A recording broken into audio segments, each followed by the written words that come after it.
Hello, so this week our presentation would be the LGBTQIA and Juvenile Delinquency, done by Catherine Smith, Dorothy Shipley, and Michaela Harris. Definitions of this would be the sexual orientation is based on the gender of the person or personals of someone that is emotionally, physically, sexually, or romantically attracted to. Another one would be gender identity. Refers to an individual internal sense of being male or female or in between, regardless of the person's sex assigned at birth. Some LGBTQIA plus youth in the juvenile system, being that youth comes with a higher chance of being confronted with barriers and environmental risk factors connected to their sexual orientations and gender identities. Research shows that gay and transgender are twice as likely than other youth to have experienced a family conflict, child abuse, and homelessness. 26% report leaving their homes, and most often by family kicking them out. Foster care, health centers, and other youth-serving institutions are often unsafe due to their prejudice, discrimination by adults and peers, and lack of provider for foster parent training. Hi guys, I'm Catherine, and I'm just going to talk a little bit more on LGBTQ plus youths in the juvenile justice system. So LGBTQ plus youths are more likely to experience bullying at school, rejection or victimization perpetrated by their parents or caregivers, which often sadly leads to them running away. So they're also at a higher risk for running away, and they're also at a higher risk for experiencing homelessness because of their family not accepting them or feeling that they need to run away from their family. And they're also twice as likely to be arrested and detained for status offenses and nonviolent offenses. They're also at a higher risk for illicit drug use and to be involved in sex trafficking or sexual exploitation. And they also, LGBTQ plus youths have to experience hostility in the child welfare system. It's not a very LGBTQ plus youth or plus friendly environment. It can be harsh to them. As for numbers, as of 2014, the OJJDP calculations estimated that LGBTQ plus youths represent 5 to 7% of the nation's overall youth population, but they compose 13 to 15% of those currently in the juvenile justice system. And from HuffPost's 2016 article, that article is entitled "The Criminal Justice System Disproportionately Targets LGBT People, Study Finds." This study was done by MAP, which is the Movement Advancement Project, and they found that about 12 to 20% of people in juvenile detention facilities identify as LGBTQ plus.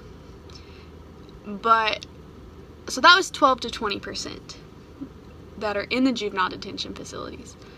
But only about 7% of young people identify as LGBTQ plus nationally. So those numbers have only really between those two have gone up for those in the juvenile justice system, but it stayed the same for the youths identifying as part of that nationally.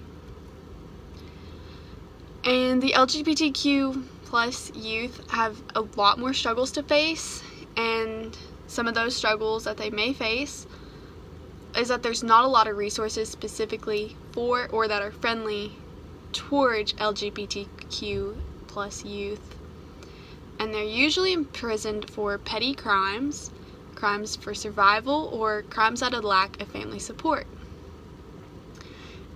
And once in the juvenile justice system, it's generally harsh towards those youth.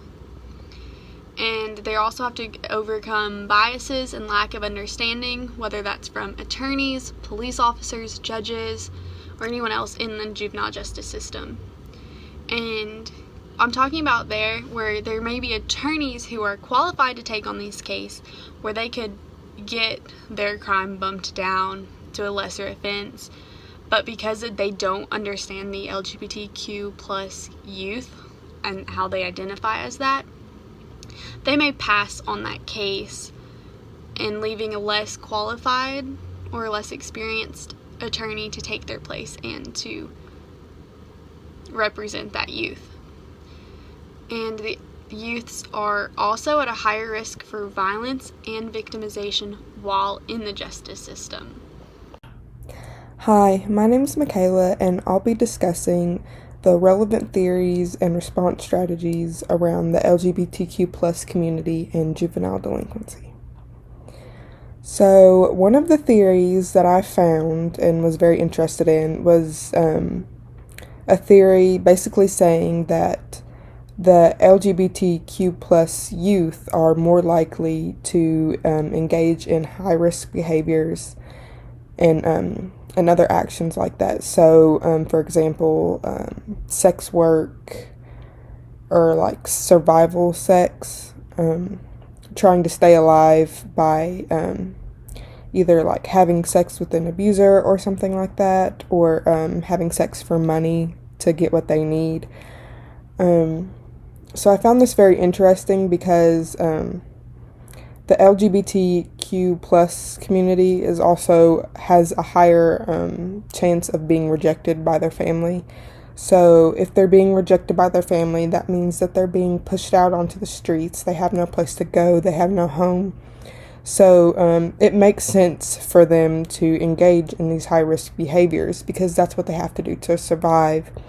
And that's what they have to do to make money and make a living for themselves, or that's what they feel they have to do.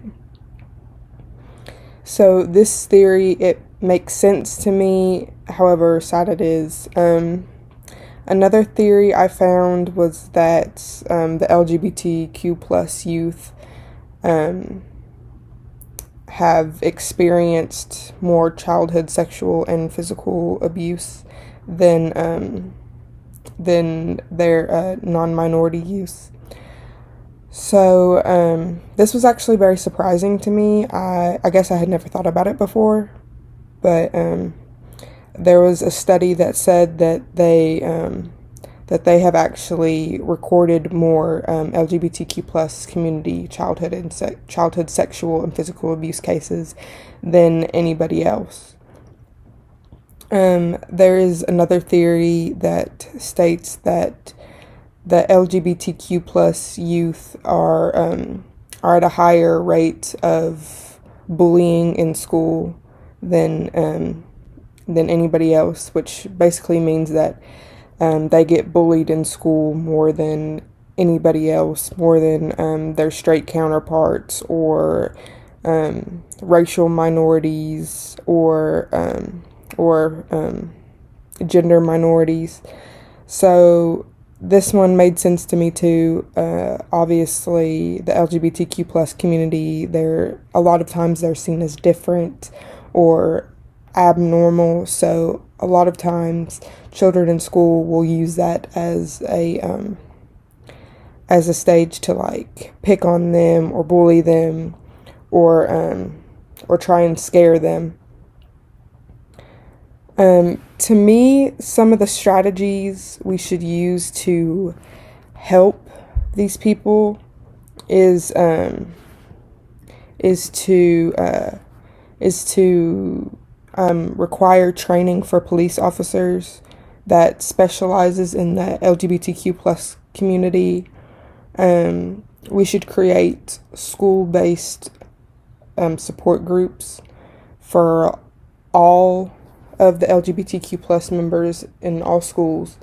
And I believe that we should have school-based counseling for the family of the LGBTQ plus community, because I believe that maybe if we have counseling for it, it'll help the family to better accept their child and to maybe stop rejecting them, and maybe these kids will not want to live out on the streets, and maybe they won't feel the need to work as sex workers or to have survival sex. I feel like the counseling, the family can truly solve a lot of the issues within this this major topic. So I feel like maybe if we can really talk to the family and help the family support their child, then that will stop a lot of the mental illness, a lot of the self-hate within the LGBTQ community. We have a quick little 2-minute video for you guys entitled Unjust: How the Broken Criminal Justice System Fails LGBT People. And it's done by the Movement Advancement Project that was mentioned in our presentation. And this video just explains a little more of what we've been saying and sums it all up pretty nicely. The United States has one of the largest prison populations in the entire world. Despite comprising only 5% of the world's population, we hold 25% of the global prison population. In the U.S., 4% of the adult population identify as lesbian, gay, bisexual, or transgender. Yet, in our prisons and jails, the LGBT population is double that. Among youth in juvenile justice facilities, the picture is even bleaker. 20% identify as LGBT. For girls in juvenile justice facilities, 40% identify as LGBT or gender nonconforming. Like many people in prisons and jails in the United States, they are more likely to be people of color, low income, and have suffered violence in their lives. Why is this? Discrimination and stigma in society result in family rejection, poverty, homelessness, and discriminatory enforcement of laws and outdated laws target LGBT people. Policing tactics like stop and frisk, prostitution enforcement, and profiling impact LGBT people, mostly LGBT people of color. Once in the system, LGBT people rarely get a fair trial, and they often face extreme conditions, including harassment, sexual assault, and lack of medical care. When they leave prison, they face added challenges to rebuilding their lives. A criminal record and discrimination because of who they are can make it difficult to find a job, housing, or reestablish connections with family. The end result is a cycle of incarceration, poverty, and discrimination that can be hard to break.